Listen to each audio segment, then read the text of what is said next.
ರಾಣಿ, ನಾನು ಆಗ್ಲೇ ಫೋನ್ ಮಾಡಿದೆ ಆಟೋಲ್ ಬರ್ತೀನಿ ಅಂತ ಹೇಳಿದೆ. ಯಾಕೆ ಇಷ್ಟು ಲೇಟ್ ಮಾಡಿದೆ? ಸರಿ, ದುಡ್ಡು ಕೊಡು, ನಾನು ಬೇಗ ಕಟ್ಬಿಟ್ಟು ಬರ್ತೀನಿ. ಅದು ಅದು ದುಡ್ಡು ಕೊಡು ರಾಣಿ, ಬಿಲ್ ಸೆಟ್ಲ್ ಮಾಡಿ ಬೇಗ ಹೊರಡೋಣ. ಆಕಾಶ್, ಅದು ಏನಾಯ್ತು ಹೇಳಿ ರಾಣಿ? ಏನಾಯ್ತು ಹೇಳು ರಾಣಿ, ಯಾಕೆ ಭಯ ಪಡ್ತಿದ್ಯಮ್ಮ? ಅದು ನಾನು ಆಟೋದಲ್ಲಿ ಬಂದು ಆಸ್ಪತ್ರೆ ಮುಂದೆ ಇಳಿದಾಗ ದುಡ್ಡಿನ ಬ್ಯಾಗ್ನ ಆಟೋದಲ್ಲೇ ಬಿಟ್ಟು ಇಳಿದ್ಬಿಟ್ಟೆ. ಏನಂದೆ? 2 ಲಕ್ಷ ರೂಪಾಯಿ ಆಟೋದಲ್ಲಿ ಬಿಟ್ಟಿಯಾ? ನಾನು ಜೋಪಾನವಾಗಿ ತಗೊಂಡ್ ಬಂದಿದ್ದೆ. ಆಸ್ಪತ್ರೆ ಮುಂದೆ ಬಂದಾಗ ದುಡ್ಡಿದ ಬ್ಯಾಗ್ನ ಆಟೋದಲ್ಲೇ ಬಿಟ್ಟು ಇಳಿದ್ಬಿಟ್ಟಿದ್ದೀನಿ. ನನಗೆ ಒಳಗೆ ಬಂದ್ಮೇಲೆ ನೆನಪಿಗೆ ಬಂತು. ತಕ್ಷಣ ಓಡೋಗಿ ನೋಡ್ದೆ, ನಾನು ಬಂದಿದ್ದ ಆಟೋ ಇರಲಿಲ್ಲ. ಪ್ಲೀಸ್ ಆಕಾಶ್, ಪೊಲೀಸ್ ಕಂಪ್ಲೇಂಟ್ ಕೊಟ್ಟು ಹೇಗಾದ್ರೂ ಮಾಡಿ ಆ ದುಡ್ಡನ್ನ ಪತ್ತೆ ಮಾಡಿ. ಬುದ್ಧಿ ಇದೆಯಾ ನಿಂಗೆ? ದುಡ್ಡಿನ ಜೋಪಾನ ತರಬೇಕಂದ್ರೆ ಜ್ಞಾನ ಬೇಡ ನಿಂಗೆ? ಚಿಕ್ಕ ಮಗುನ ನೀನು. ಓದಿರೋಳು ನೀನು, ಈಗ ಪ್ರಜ್ಞೆ ಇಲ್ಲದೆ ನಡ್ಕೊಳ್ಳೋದು. ಅತ್ತೆ, ನಾನು ಪ್ರೆಗ್ನೆಯಿಂದನೇ ಇದ್ದೆ. ಆದ್ರೆ ಬ್ಯಾಂಕಿಂದ ದುಡ್ಡು ತರಬೇಕಾದ್ರೆ ದಾರಿಲಿ ನಮ್ಮಮ್ಮನ ನೋಡ್ದೆ.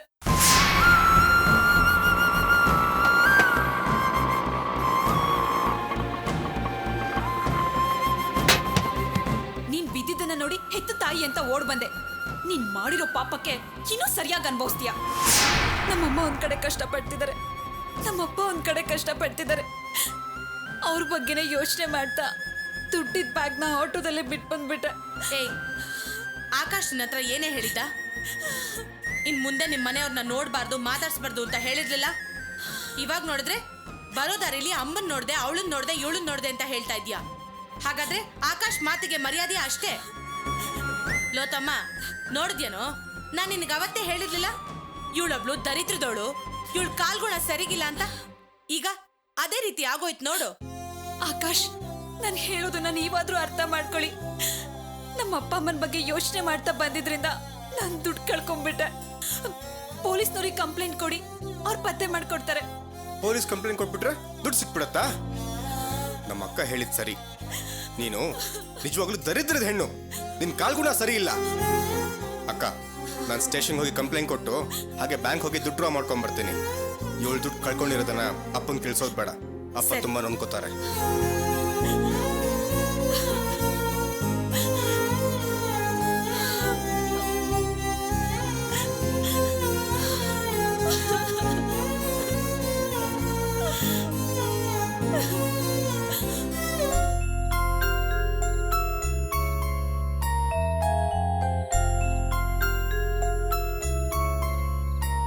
ರಮೇಶನ್ ಕಾಯ್ತಾ ಇದೀರಮ್ಮ? ಹೌದು ಮಾವ, ಇಷ್ಟೊತ್ತಾದ್ರೂ ಅವ್ರು ಇನ್ನೂ ಬಂದಿಲ್ಲ. ಗ್ಯಾರೇಜಲ್ಲಿ ತುಂಬಾ ಕೆಲಸ ಅಂತ ಕಾಣುತ್ತೆ. ಬರ್ತಾನ್ ಬಿಡು. ಪಾಪು ಮಲ್ಕೊಂಡ? ಹಾ ಮಾವ, ಮಲ್ಕೊಂಡ. ಬರ್ತಾನ್ ಬಿಡಮ್ಮ.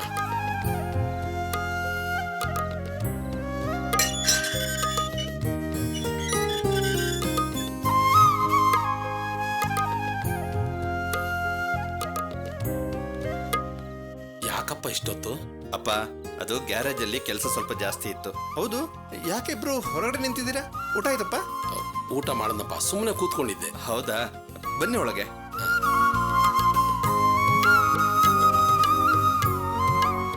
ಓ, ಪಾಪ ಮಲ್ಕೊಂಡಿದ್ದಾನ? ಅರ್ಚನಾ, ತಗೋ ಈ ದುಡ್ಡು, ಜೋಪಾನ ಹೋಗಿದ್ದು. ಇಷ್ಟೊಂದು ದುಡ್ಡು? ಅದು ಬಡ್ಡಿಗೆ ಸಾಲ ತಗೊಂಬಂದೆ. ಬಡ್ಡಿಗೆ ಸಾಲ ತಂದ್ರ? ಯಾಕೆ? ಅರ್ಚನಾ, ದಿಢೀರ್ ಅಂತ ಕಂಪ್ನಿಯಿಂದ 5 ಕಾರ್ ಕಳಿಸಿದ್ದಾರೆ. ಅದಕ್ಕೆ ಸ್ಪೇರ್ ಪಾರ್ಟ್ಸ್ ತಗೊಳಕ್ಕೆ ದುಡ್ಡಿಗೆ ಏನ್ ಮಾಡೋದು ಅಂತ ನಾನು ಯೋಚನೆ ಮಾಡ್ತಾ ಇದ್ದೆ. ಅಷ್ಟರಲ್ಲಿ ದೀನಾ ನನ್ನ ಪರಿಸ್ಥಿತಿನ ಅರ್ಥ ಮಾಡ್ಕೊಂಡು ಅವ್ರ ಫ್ರೆಂಡ್ ಹತ್ರ ಬಡ್ಡಿಗೆ ಅಂತ 1.25 ಲಕ್ಷ ರೂಪಾಯಿ ತೆಗೆಸ್ಕೊಟ್ರು. ಸ್ಪೇರ್ ಪಾರ್ಟ್ಸ್ಗೆ ಒಂದು 80,000 ರೂಪಾಯಿ ಆಯ್ತು. ಆಮೇಲೆ ನಾಳೆ ದೀನಾ ಮತ್ತೆ ಪ್ರಿಯಾ ಮದುವೆ ಇದೆಯಲ್ಲ, ಅವ್ರಿಗೆ ಕೊಡೋಕೆ ಅಂತ 2 ಉಂಗುರ ತಗೊಂಡೆ. ಎಲ್ಲ ತಗೊಂಡು ಮಿಕ್ಕಿದ ದುಡ್ಡದು. ಅರ್ಚನಾ, ತಗೋ ಉಂಗುರ, ಹೇಗಿದೆ ನೋಡು.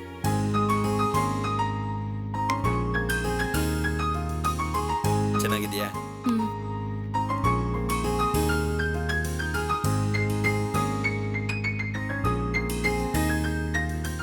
ಹೇಗಿದೆ ಅರ್ಚನಾ, ಚೆನ್ನಾಗಿದ್ಯಾ? ನಾವೇ ದುಡ್ಡಿಲ್ದೆ ಒದ್ದಾಡ್ತಿದೀವಿ. ಇಂಥ ಸಮಯದಲ್ಲಿ 2 ಉಂಗುರ ಯಾಕೆ ತರಕ್ ಹೋದ್ರಿ? ಹೌದಪ್ಪ ರಮೇಶ, ಅರ್ಚನಾ ಹೇಳೋದು ಸರಿಯಾಗಿದೆ. ಇಂಥ ಸಮಯದಲ್ಲಿ ಬಡ್ಡಿ ಸಾಲ ತಂದು ಖರ್ಚು ಮಾಡಬೇಕಾ? ಅಪ್ಪ ಏನ್ ಮಾತಾಡ್ತಿದ್ದೀರಾ ನೀವು? ದೀನಾ ನನಗೆ ಎಷ್ಟೊಂದು ಸಹಾಯ ಮಾಡಿದ್ದಾರೆ. ಇವತ್ತು ನಾನು ತಕ್ಕ ಮಟ್ಟಿಗೆ ಚೆನ್ನಾಗಿರೋದಕ್ಕೆ ಅವರೇ ತಾನೇ ಕಾರಣ. ಇನ್ನು ಪ್ರಿಯಾ ಯಾರು? ನಮ್ಮ ಮನೆ ಮಗಳು. ಅವಳಿಗೆ ಏನು ಕೊಡದಿದ್ರೆ ಹೇಗೆ? ಹಾಗೇನೋ ನಮ್ಮ ಪರಿಸ್ಥಿತಿ ಚೆನ್ನಾಗಿರ್ಲಿಲ್ಲ, ಅದಕ್ಕೆ ಕಾವ್ಯಾಗೂ ಮ್ಯಾಡಿಗೂ ನಾವೇನು ಕೊಡೋಕ್ಕಾಗಿರ್ಲಿಲ್ಲ. ಹಾಗಂತ ಪ್ರಿಯಾಗೂ ದೀನಾಗೂ ಏನು ಕೊಡ್ಲಿಲ್ಲ ಅಂದ್ರೆ ಹೇಗಪ್ಪ? ಅರ್ಚನಾ, ರಮೇಶ ಹೇಳೋದು ಸರಿಯಾಗಿದೆಯಮ್ಮ. ನಾನು ಕೂಡ ದೀನಾಗೆ ಪ್ರಿಯಾಗೆ ಏನು ಕೊಡೋದು ಅಂತ ಯೋಚನೆ ಮಾಡ್ತಿದ್ದೆ. ಈಗ ನೀವು ತಂದಿದ್ರಿಂದ ಆ ಯೋಚನೆ ಹೋಯ್ತು. ಒಳ್ಳೇದೇ ಆಯ್ತು ಬಿಡಿ. ಸರಿ, ನೀವು ಹೋಗಿ ಕೈಕಾಲು ತೊಳ್ಕೊಂಡು ಬನ್ನಿ, ಊಟಕ್ಕೆ ಬಡಿಸ್ತೀನಿ. ಸರಿ.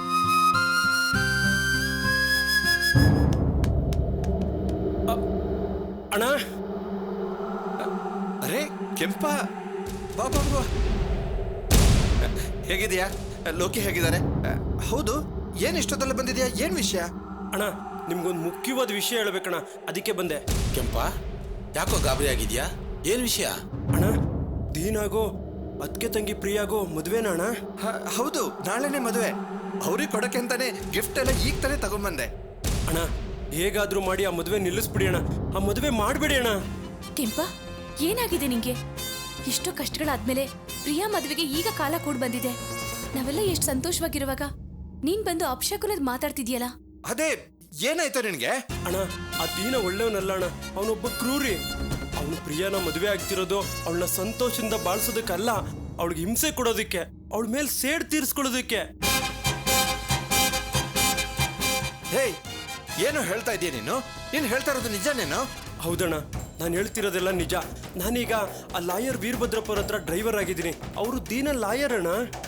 ಏನು ವೀರಭದ್ರಪ್ಪ ಸರ? ಅಯ್ಯೋ, ನನ್ನ ಕೇಸು ಅವರೇ ತಗೊಂಡು ನನ್ನನ್ನು ನಿರ್ಪರಾಧಿ ಅಂತ ಬಿಡಿಸಿದ್ದು ಅವರೇ ಕಣೋ. ಅಲ್ಲ, ನಾನು ಯಾವತ್ತು ಅವ್ರ ಜೊತೆ ನಿನ್ನನ್ನು ನೋಡ್ಲೇ ಇಲ್ವಲ್ಲ? ಅಣ್ಣ, ನಾನು ಅವ್ರ ಹತ್ರ ಕೆಲ್ಸಕ್ಕೆ ಸೇರ್ಕೊಂಡು ಬರೀ 4 ದಿನ ಆಯ್ತು. ಇವತ್ತು ಕಾರಲ್ಲಿ ಹೋಗ್ಬೇಕಾದ್ರೆ ಅವ್ರಿಬ್ರು ಏನ್ ಮಾತಾಡ್ಕೋತಿದ್ರು ಗೊತ್ತಾ? Anyhow, Dina, advance congratulations for your happy married life. ನಾಳೆ ನಿಮಗೂ ಪ್ರಿಯಾಗೂ ಮದುವೆ. ಅಂತೂ ಅನ್ಕೊಂಡಿದ್ದನ್ನು ಸಾಧಿಸ್ಬಿಟ್ರೆ. ವೀರಭದ್ರಪ್ಪ, ನಾನಿನ್ನೂ ಏನೂ ಸಾಧಿಸಿಲ್ಲ. ನನ್ನ ಟಾರ್ಗೆಟ್ನ ಮೊದಲನೇ ಹೆಜ್ಜೆ ಇಟ್ಟಿದ್ದೀನಿ ಅಷ್ಟೇ. ಏನು ಹೇಳ್ತಿದ್ರಿ ದಿನ? ಏನು ವೀರು, ಏನು ಗೊತ್ತಿಲ್ಲದಿರೋ ಒಂಥರ ಮಾತಾಡ್ತಾ ಇದೆಯಾ? ನಾನು ಮೊದಲು ಪ್ರಿಯಾ ಕುತ್ತಿಗೆಗೆ ತಾಳಿ ಕಟ್ಟಬೇಕು, ಆಮೇಲೆ ಅವಳಿಗೆ ಚಿತ್ರ ಹಿಂಸೆ ಕೊಡಬೇಕು. ಅವಳು ನನಗೆ ಮಾಡಿದ ಅವಮಾನಕ್ಕೆ ಕಣ್ಣಲ್ಲಿ ನೀರಲ್ಲ, ರಕ್ತ ರಕ್ತ ಸುರಿಸ್ಬೇಕು. ದಿನ, ನಾನೊಬ್ಬ ಅಡ್ವೊಕೇಟಾಗಿ ಮಾತಾಡ್ತಾ ಇಲ್ಲ. ಆ್ಯಸ್ ಎ ಫ್ರೆಂಡಾಗಿ ನಿನಗೊಂದು ಮಾತು ಹೇಳ್ತೀನಿ. ಪ್ರಿಯಾ ಮೇಲೆ ಸೇಡ್ ತೀರಿಸ್ಕೊಬೇಕು ಅನ್ನೋ ನಿಮ್ಮ ನಿರ್ಧಾರನ ಬದಲಾಯಿಸ್ಕೊಳ್ಳಿ. ಇಲ್ಲ ವೀರು, ಅದು ಮಾತ್ರ ಸಾಧ್ಯ ಇಲ್ಲ. ರಮೇಶನ ಹತ್ರ ಒಳ್ಳೆ ಹೆಸರು ತಗೋಬೇಕು ಅಂತ ಇಷ್ಟೆಲ್ಲ ಒದ್ದಾಡಿದ್ದು. ನನಗೂ ಪ್ರಿಯಂಗೂ ಮದುವೆ ನಡಿಬೇಕಾದ್ರೆ ಯಾವ ಸಮಸ್ಯೆನೂ ಬರಬಾರ್ದು ಅಂತ ಟಿವಿಲಿ, ಪಬ್ಲಿಕ್ನಲ್ಲಿ, ಪೇಪರ್ನಲ್ಲಿ ನನ್ನ ಮಾನ ಹರಾಜಾಕಿ ನನಗೆ ಅವಮಾನ ಮಾಡಿದ್ಲಲ್ಲ, ಅವಳು ನೆಮ್ಮದಿಯಾಗಿರ್ಬಾರ್ದು. ಅವಳು ನೆಮ್ಮದಿಯಾಗಿರೋದಕ್ಕೆ ನಾನು ಬಿಡೋದಿಲ್ಲ. ದಿನ, ಪ್ರಿಯಾ ಬೇಕು ಅಂತ ನಿಮ್ಗೆ ಅವಮಾನ ಮಾಡಲಿಲ್ಲ. ನೀವು ಅವಳಿಗೆ ಮೋಸ ಮಾಡೋಕ್ಕೆ ನೋಡಿದ್ರಿ, ಅದಕ್ಕೆ ಅವಳು ಸೇಡ್ ತೀರ್ಸ್ಕೊಳಕ್ಕೆ ನೋಡಿದ್ಲು. ಇದನ್ಯಾಕೆ ನೀವು ದೊಡ್ಡದು ಮಾಡ್ತೀರಾ? ನನಗೇನು ಅರ್ಥ ಆಗ್ತಾ ಇಲ್ಲ. ಇರೋ, ನಾನೀಗ ಹೇಳ್ತಾ ಇರೋದು ಬರೀ ಟ್ರೈಲರ್ ಅಷ್ಟೇ. ಇಷ್ಟಕ್ಕೆ ನೀನು ಹೇಳ್ತಾ ಇದೆಯಲ್ಲ, ಮೈನ್ ಪಿಕ್ಚರ್ ಕ್ಲೈಮ್ಯಾಕ್ಸ್ ಏನು ಅಂತ ಗೊತ್ತಾ? ಏನು? ನಾಳೆ ನನಗೂ ಪ್ರಿಯಂಗೂ ಮದುವೆ ಆಗಿ ನಾಳೆ ರಾತ್ರಿ ಫಸ್ಟ್ ನೈಟ್ ನಡೆಯುತ್ತಲ್ವಾ, ಆಗ ಅವಳಿಗೆ ಗೊತ್ತಿಲ್ಲದ ಹಾಗೆ ನನ್ನ ಫೋನಲ್ಲಿ ಶೂಟ್ ಮಾಡಿ ನಾಳೆ ರಾತ್ರಿನೇ ಅದನ್ನು ಇಂಟರ್ನೆಟ್ಟಲ್ಲಿ ಅಪ್ಲೋಡ್ ಮಾಡ್ತೀನಿ. ಬೆಳಿಗ್ಗೆ ಆಗೋ ಅಷ್ಟರಲ್ಲಿ ಅವಳ ಮಾನನ ಹರಾಜು ಹಾಕ್ತೀನಿ. ಅವಳು ಅವಮಾನ ಸಹಿಸ್ಕೊಳಕ್ಕಾಗದೆ ಒದ್ದಾಡಿ ಒದ್ದಾಡಿ ಸಾಯ್ಬೇಕು. ಅವಳು ಕುಟುಂಬದವರೆಲ್ಲ ನೇಣು ಹಾಕ್ಕೊಂಡು ಸಾಯ್ಬೇಕು. ಇದು ಅವಳಿಗೆ ಅವಮಾನ ಮಾಡೋ ಪ್ಲ್ಯಾನು. ಇದು ನನ್ನ ಮಾಸ್ಟರ್ ಪ್ಲ್ಯಾನ್.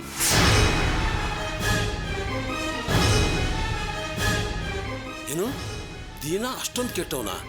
ಅಯ್ಯೋ ದೇವ್ರೆ, ಕೇಳ್ತಾ ಇದ್ರೆ ನನಗೆ ಹೆದರಿಕೆ ಆಗ್ತಾ ಇದೆಯಲ್ಲ.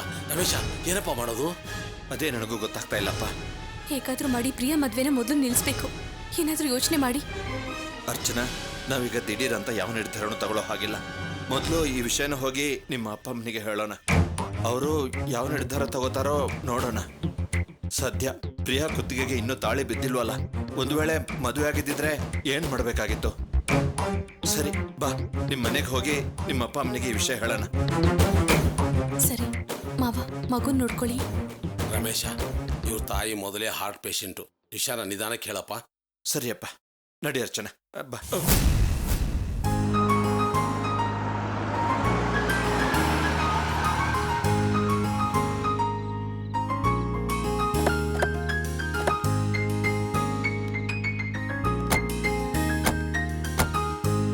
ಬನ್ನಿ. ರಮ್ಯಾ, ಏನಪ್ಪ? ಹೋಮ್ವರ್ಕ್ ಮಾಡಿದ್ಯಾ? ಇನ್ನೂ ಇಲ್ಲ ಅಪ್ಪ. ಹೋಗು, ಮಾಡ್ಕೊ ಹೋಗು. ಸರಿ.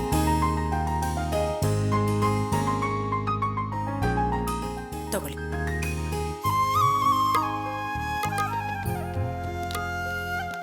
ಬಿಕ್ತಿಯಮ್ಮ, ಬನ್ನಿ ಬನ್ನಿ. ಬನ್ನಿ ಬನ್ನಿ, ಕೂತ್ಕೊಳ್ಳಿ. ಕುತ್ಕೊಳ್ಳಿ. ಜಯಂತಿ, ನಿಮ್ ತಾಯಿ ಬಂದಿದ್ದಾರೆ. ಅಮ್ಮ, ಅಣ್ಣ, ನಾವ್ ಇಷ್ಟೊತ್ತಲ್ಲಿ ಬರ್ತೀವಿ ಅಂತ ನೀವ್ ಯಾರು ಅನ್ಕೊಂಡೇ ಇರ್ಲಿಲ್ಲ ಅನ್ಸತ್ತೆ. ಹೌದು, ಬೆಳಗ್ಗೆ ಮದ್ವೆ ಇಟ್ಕೊಂಡು ಇಷ್ಟೊತ್ತಲ್ಲಿ ಬಂದಿದ್ದೀರಲ್ಲ, ಏನಾದ್ರೂ ವಿಷಯ ಇತ್ತಾ? ಏನಿಲ್ಲ, ನಮ್ ದೀನ ಪ್ರಿಯಂಗೆ ಬಟ್ಟೆ ಒಡವೆ ಎಲ್ಲ ತಗೋಬೇಕು ಅಂದ. ನಮ್ ಲಾಯರು ಅವ್ರ್ ಗೊತ್ತಿರೋ ಅಂಗಡಿನಲ್ಲೇ ಎಲ್ಲಾನು ಕೊಡಿಸ್ತೀನಿ ಅಂದ್ರು. ಅದಕ್ಕೆ ಎಲ್ಲಾನು ತಗೊಂಡ್ ಬಂದ್ವಿ, ತೋರ್ಸೋಣ ಅಂತ. ತಗೊಳ್ಳಿ.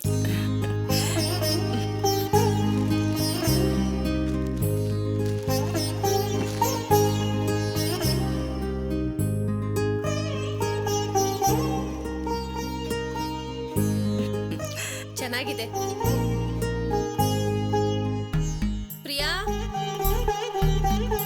ಪ್ರಿಯಾ, ಪ್ರಿಯಾ, ನಮ್ಮ ಅಣ್ಣ ನಿನಗೆ ಒಡವೆ ಸೀರೆ ಎಲ್ಲ ತಂದಿದ್ದಾನೆ, ಬಾರೆ ನೋಡು.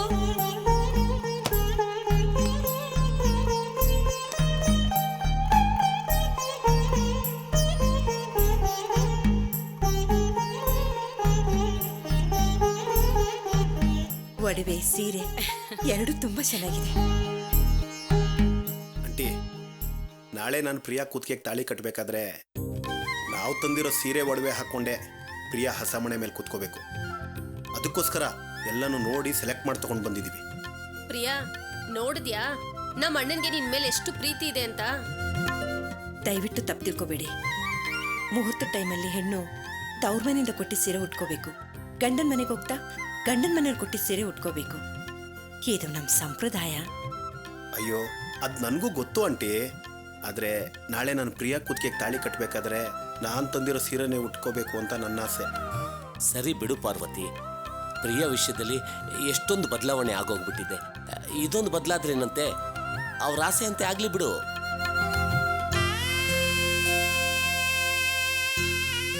ನಮ್ಮ ಅರ್ಚನ ಯಜಮಾನ್ರು ನಮ್ಮ ಅರ್ಚನನ್ನ ತುಂಬಾ ಪ್ರೀತಿಯಿಂದ ನೋಡ್ಕೊಳ್ತಾರೆ ಅಂತ ಅಂದ್ಕೊಂಡಿದ್ವಿ. ಆದ್ರೆ ನೀವು ಮದುವೆಗೆ ಮುಂಚೆನೆ ನಮ್ಮ ಪ್ರಿಯನ ಎಷ್ಟೊಂದು ಪ್ರೀತಿಯಿಂದ ನೋಡ್ಕೊಳ್ತಾ ಇದ್ದೀರಾ. ಅವ್ರಿಗಿಂತ ನೀವು ಒಂದ್ ಹೆಜ್ಜೆ ಮುಂದೆನೇ ಇದ್ದೀರಾ. ಇದೆಲ್ಲ ಏನು ಆಂಟಿ? ಮದುವೆ ಆದ್ಮೇಲೆ ನೋಡಿ ಪ್ರಿಯನ್ನ ನಾನು ಹೇಗೆ ನೋಡ್ಕೋತೀನಿ ಅಂತ ನೀವು ಅದನ್ನ ನೋಡಿ ಪ್ರತಿದಿನ ನಿಮ್ಮ ಕಣ್ಣಿಂದ ಆನಂದ ಭಾಷ್ಪ ಸುರಿಸ್ಬೇಕು.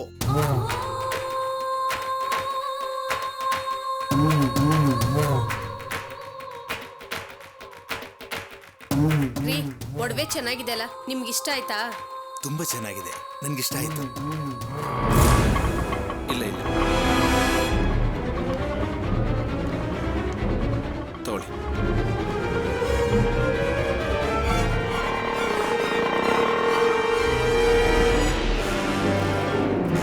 ಕೆಂಪ ಅಣ್ಣ, ನೀನ್ ಇಲ್ಲೇ ಇರು, ನಾನು ಕರೆದ ಮೇಲೆ ಬಾ. ಸರಿ ಅಣ್ಣ. ಬಾ ಅರ್ಚನಾ.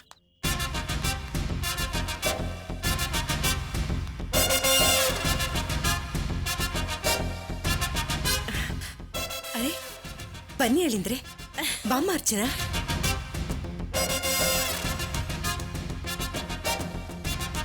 ಯಾಕಲ್ಲೇ ನಿಂತಿದ್ದೀರಾ? ಒಳಗಡೆ ಬನ್ನಿ.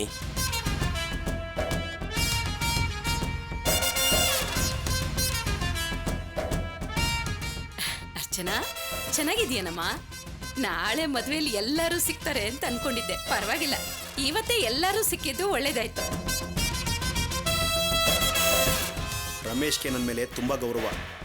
ಅದು ಅಲ್ಲದೆ ಅವರು ಈ ಮನೆಗೆ ಮೊದಲನೇ ಅಳಿಯ. ಬೆಳಿಗ್ಗೆ ನೇರವಾಗಿ ಮದುವೆಗೆ ಬರೋದು ಸರಿ ಇರಲ್ಲ ಅಂತ ಈಗಲೇ ಬಂದಿದ್ದಾರೆ ಅಂದ್ಕೋತೀನಿ. ನೋಡಿದ್ರ ಅಳಿಂದ್ರೆ, ಪ್ರಿಯಂಗೋಸ್ಕರ ಒಡವೆ ಸೀರೆ ಎಲ್ಲ ತಂದಿದ್ದಾರೆ. ಪ್ರಿಯನ್ ಮೇಲೆ ಇವ್ರು ಇಷ್ಟೊಂದು ಪ್ರೀತಿ ಇಟ್ಕೊಂಡಿದ್ದಾರೆ ಅಂತ ನಮ್ಗೆ ಈಗಲೇ ಗೊತ್ತಾಗಿದ್ದು. ತುಂಬಾ ಸಂತೋಷ ಆಗ್ತಾ ಇದೆ. ಅತ್ತೆ, ತಪ್ಪು ತಿಳ್ಕೊಬೇಡಿ. ನಾನು ಕೂಡ ಇಷ್ಟು ದಿನ ದೀನಾ ಒಳ್ಳೆಯವರಾಗಿ ಬದಲಾಗಿದ್ದಾರೆ ಅಂತ ಅಂದ್ಕೊಂಡಿದ್ದೆ. ಪ್ರಿಯಾ ಮೇಲಿನ ಪ್ರೀತಿಯಿಂದ ಮದುವೆ ಮಾಡ್ಕೋತಿದ್ದಾರೆ ಅಂತ ಅಂದ್ಕೊಂಡಿದ್ದೆ. ಆದರೆ ಸ್ವಲ್ಪ ಹೊತ್ತಿಗೆ ಮುಂಚೆ ಅಷ್ಟೇ ದೀನಾ ಉದ್ದೇಶ ಏನು ಅಂತ ಗೊತ್ತಾಗಿದ್ದು.